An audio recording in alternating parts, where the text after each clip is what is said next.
I've never met anyone who regretted waiting, but I have met plenty of women, including me, who regret not having waited for the man they would end up with. If you have a boyfriend, you're about 18 years old, wait to sleep with him until you are completely comfortable. I wish I had seen this video sooner.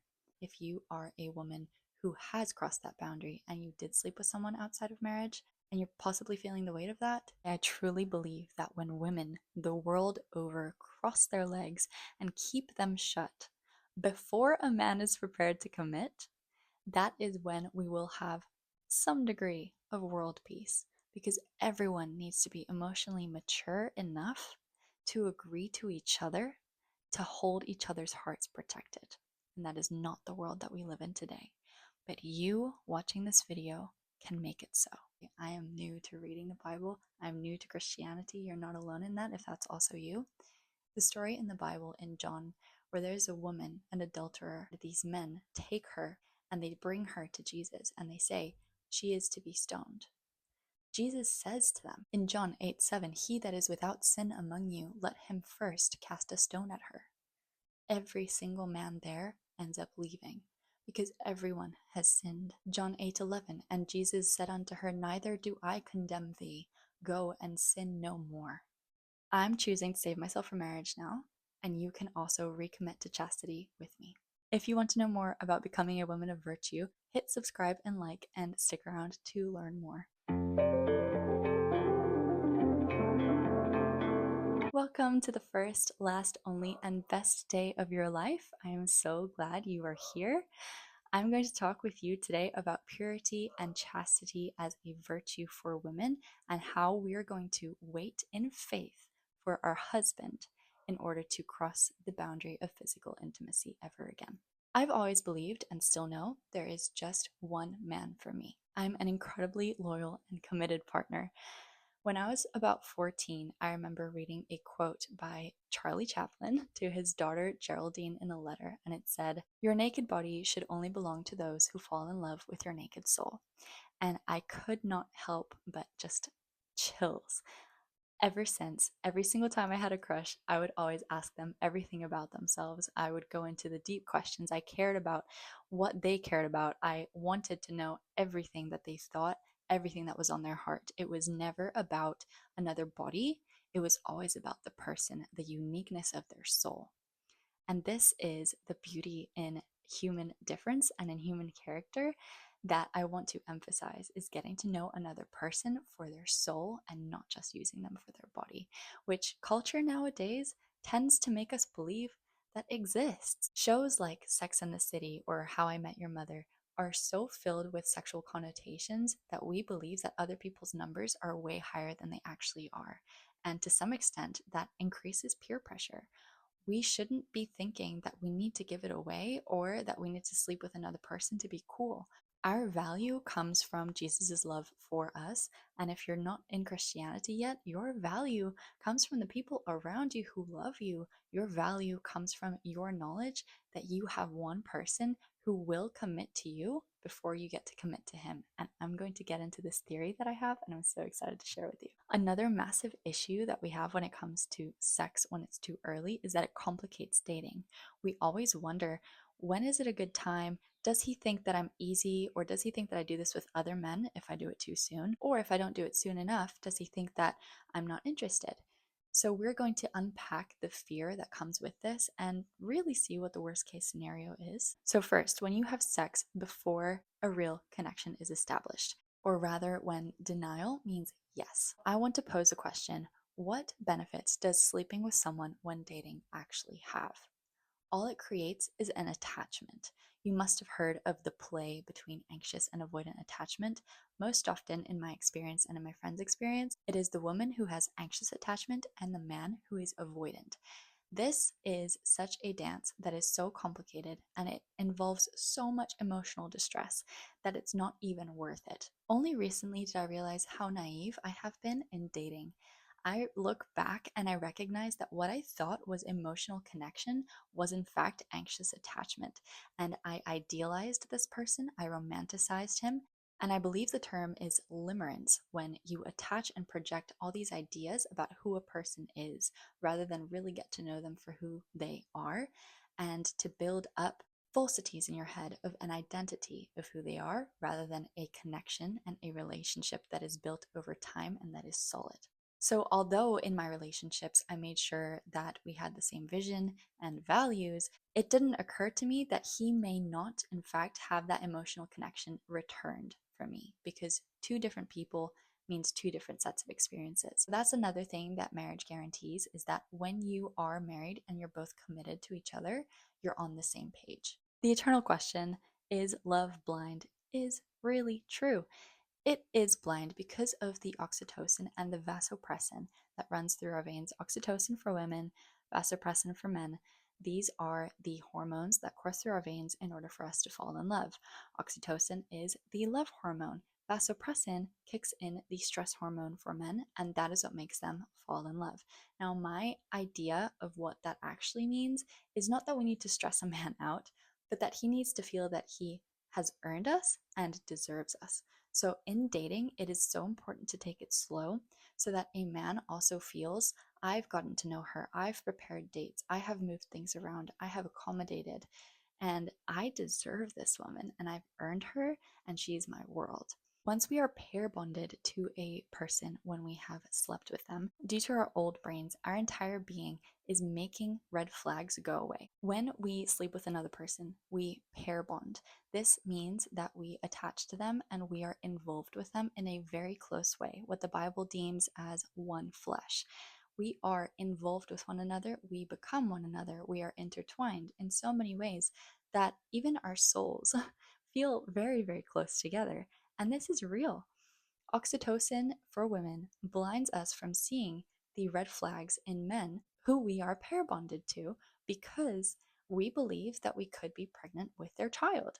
This is completely biological because we are supposed to defend and protect our family and those that we care about. So we will, from here on, defend our person, even if it goes against our actual values. One of the things that can happen in relationship if you sleep with a man too early is the treatment changes. The standards get lower and lower. This can happen over time and once sexual intimacy has already been established, which only takes the cards away from a woman. When I choose to not sleep with a man until I'm married with him, I get to not stay in a place just because I'm comfortable, or further than that, if I'm treated badly, I can leave way sooner and it doesn't hurt my entire being to break away from him. Really, it's women's responsibility to take it slow in relationship at the start because if we become physically intimate before our man has fallen in love with us, we would be taking a chance at losing him. Men stay when they feel committed to a woman because she makes him feel like the only man in the world. So the question becomes, are we inviting him to be our husband if we do not deny him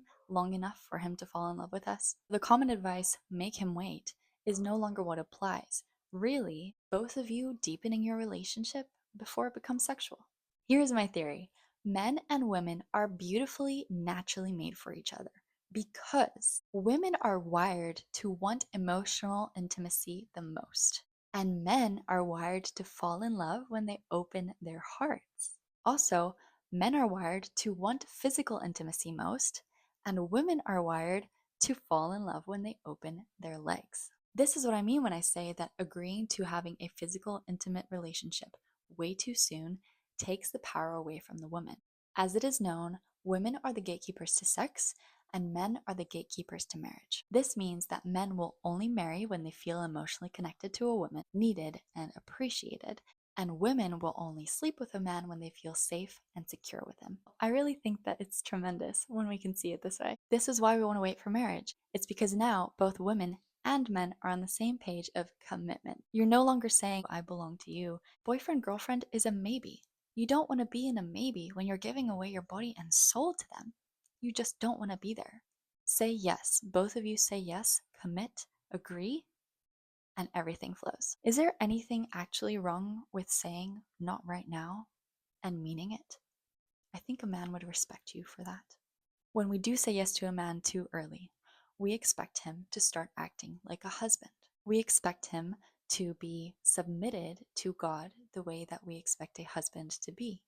We expect him to start leading us well. We expect our not yet husband to start treating us the way that we feel God loves us. For our man to protect, to provide, to care for us, to stay even when things get difficult. The third reason why I am saving myself until marriage now is because there is no shortcut to real connection. Bonding in non-sexual ways is essential for a long-lasting relationship.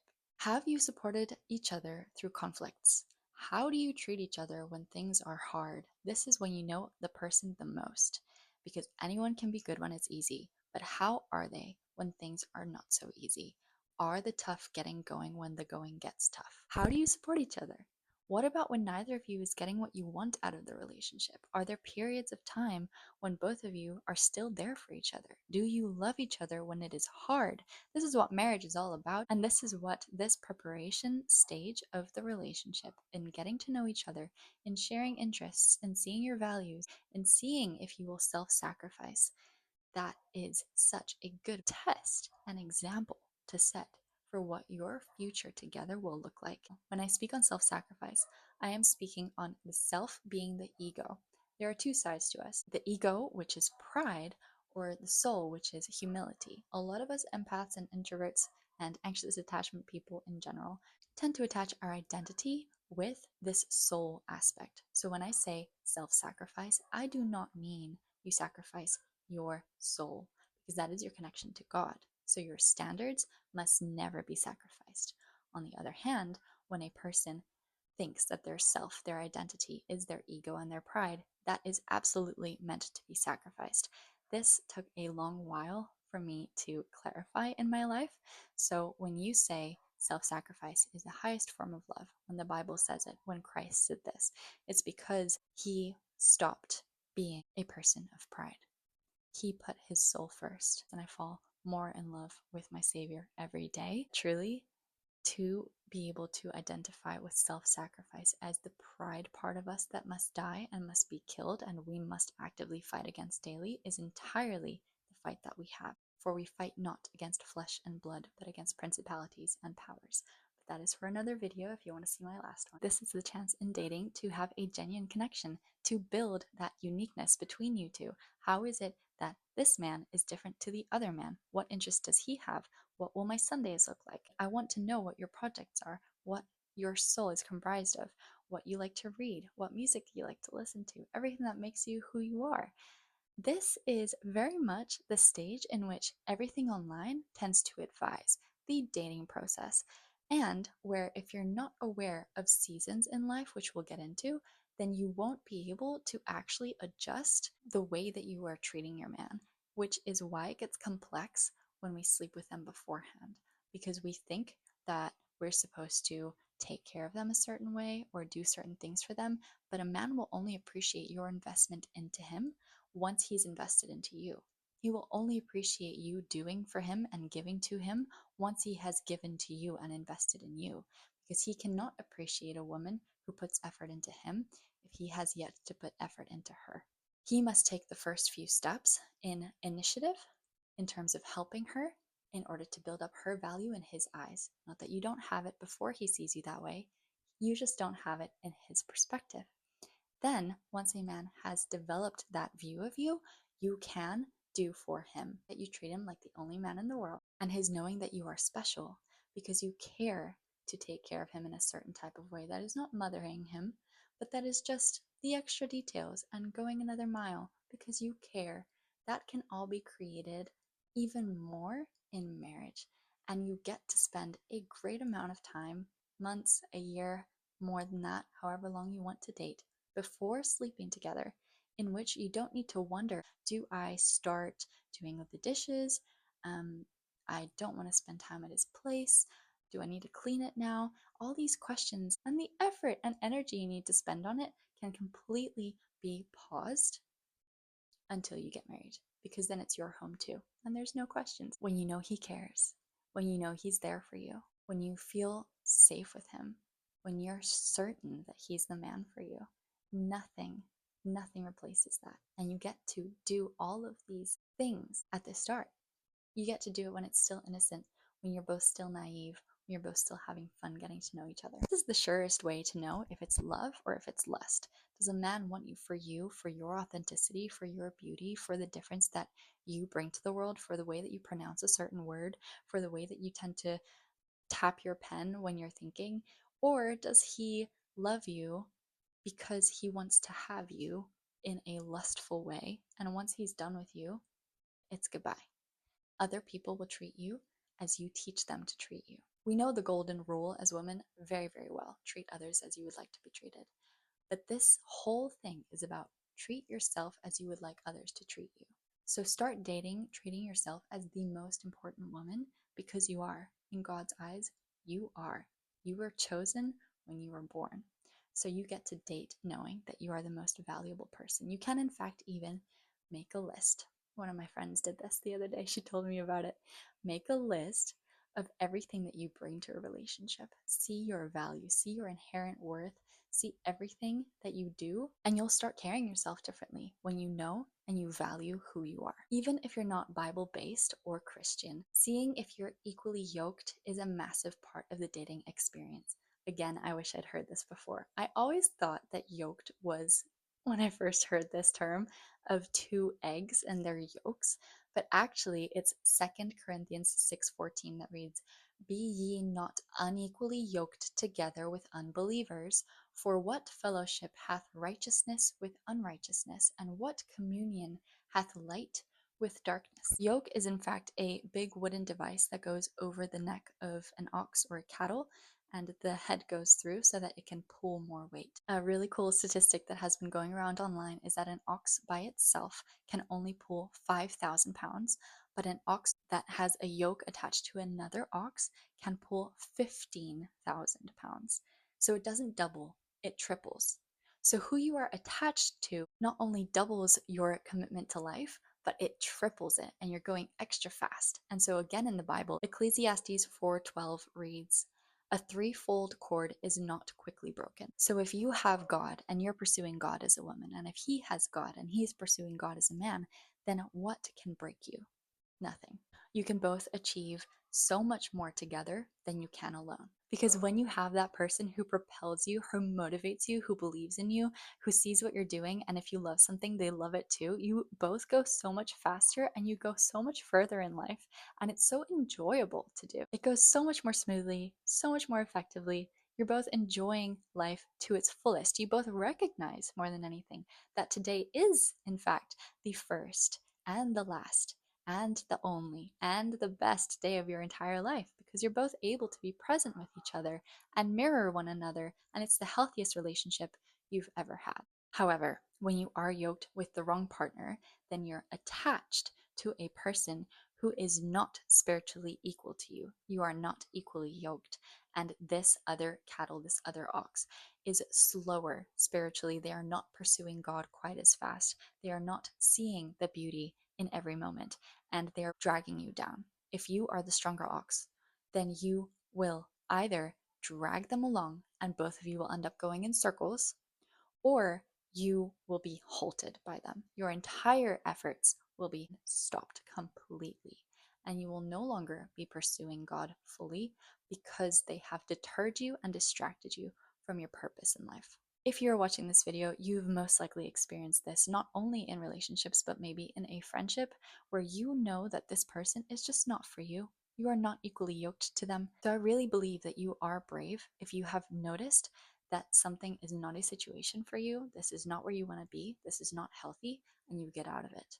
So let's stop the cultural idea that you have failed because you have quit something. If you have the recognition that something is unhealthy, you've done the best thing by getting out of a toxic situation, and I congratulate you. The person who is for you will stay no matter what, and you never know. A lot of us may have slept with someone and things end because they lied or because something happens in life that neither of you could control, and that's okay. And a lot of us have failed relationships, which again, culturally, are so looked down upon. If you broke up with someone, if you're divorced, goodness me, if you're divorced, if you have some stigma where you're not still together, then it's bad. But what about those people who've been married for years? years, and they're incredibly unhappy. What about those people who are still nagging at each other every single day and they never figured out how to care or respect each other? How about loving well? It starts when you first meet each other. It starts when you can postpone pleasure in the long run. The biggest thing that is a blessing for me is to see that I now have the capacity to choose a partner and choose a father that my children deserve. Because this is my companion for life. This is my companion in all the griefs I'm ever going to have. My companion when my mother or my father dies, or my pet dies, or God forbid, anyone else close to me. When I am at my worst, they will see it. How are they going to treat me? Are they going to hold me? Will they take care of me when I need it the most, just as much as I will for them? This is the partner who will experience every single joy I have. And if I'm not pushed the way that I can be when I'm equally yoked, 15,000 pounds worth every single time when I'm doing something that I love, then I'm not being pushed at all. So I need to pick this partner with everything that I have in me. I need to discern the spirits as well as I possibly can, because that is what people are. It is a spirit that you have on this earth, you're connected to in your soul. Are you creating and thriving and nourishing that essence in you? Or are you treating it like it's garbage? Are you pursuing a life with Christ at the forefront? Are you being as much as possible like Him? And are you becoming a woman of virtue? If you want your partner to have certain traits, then make sure you have them yourself first. That is my ethics. There is a season for everything. There is a season to be single. There is a season to be full-fledged on our purpose. There is a season to search for a partner. There is a season to have children. There is a season to be a parent. There is a season to even be elderly and to have all that wisdom that we've accumulated and stories that we can tell from our lifetime. So there is a season for everything. And I think I was so stuck in my wanting and longing for a partner that I didn't see the beauty of the season I was in. And I'm getting chills just thinking of it. That is a very sad place to be. To even have one part of you wanting something to be different means you're not seeing things wholly and completely as they are. You're not seeing the beauty of the blessing that God has given you in this moment, which is the breath in your lungs and the blood in your veins, and neither of those things do you need to control. He has blessed you with life, and He is so much more mighty than any of us can understand. And this moment is yours to have, and it is complete and perfect as it is because it is missing nothing. So, your perspective of I'm missing a partner here is simply because there's slight sadness. So, I challenge you to actually create happiness as much as you can. Actually, play a game, actually, take yourself out on a date, maybe go out with a friend, but make your life as full as possible so that no stress or thought goes to, I'm missing a partner right now. This is really about enjoying singlehood and about cherishing yourself as the single woman that you are, because this moment will never return. You have an end date for your singleness, and you know that. You want it to be sooner, but you also don't. Because as soon as that husband comes for you, you're going to have other commitments. You're going to have to be a wife. You're going to have to soon then be a mother. Even if you don't want to have children, you must consider, is this the kind of person that I want to be a mother with? And at the moment, you get to do anything and everything that you desire. You have life open to you. All of your interests in your own time, you can pursue them. Later down the line, your time is going to be scheduled and allocated for taking care of other people. I'm not going to have sex because I don't want a baby. I'm not ready to be pregnant. And that is actually a true fear that's never disappeared, nor should it. It is a very clear reason for not having sex. So until I'm ready to be a mother, I am not prepared to have sex. You know, I get to be absolutely sure next time I am physically close with my man that he will take care of me, that he is there for me, that he's got my back. Because it means something to us both, and we're going to do it right. Because we can be patient, because good things take time. This is the virtue of temperance, is just waiting, waiting for the good thing, because that in itself is the gestation period for the seed to grow into the plant that it's going to become. Not having sex until marriage gives me self-respect. This is the greatest gift I've ever given myself, because there's so much calm and peace in knowing that nothing is ever going to be so confusing ever again. because I choose it not to be that way. I get to live in the peace of God with me, God beside me, and God intimately walking before me. I get to influence other women around me in choosing this most virtuous thing, because your purity, your chastity, is a very valuable thing to have as a woman. Whether you still have it or you don't have it, that you can hold it. And you can even say to your man, I chose differently. I chose to wait however long it was going to take to meet you. How beautiful is that? You get to hold the honor and the commitment of what marriage means to you already, which makes the wedding and marriage in its sanctity exactly that. When you get it, when you receive it, it will be the gift that you already know that it is. So, no, it is not too much to ask a man to wait before you sleep with him. If he is the right man for you, he will be right there. If he is not the right man for you, then he'll leave, and you will have saved yourself a whole bunch of heartache. Not only because he would have left, but because he would have not treated you right. He would have not been the kind of man that you would have wanted your children to have as a father. Because my man will have a backbone. He will be in integrity. He will stand for the things he believes in, no matter how long it takes. He will achieve them. This is why I hold the faith as the single woman that I am, knowing that I will be married. It's just a question of when. And that is all down to God. So the last phase of the one-to-one coaching for the year is going, and I encourage you to apply if you want to become a woman of virtue. The link is down below. As my grandma said, harden not your hearts, love and serve each other.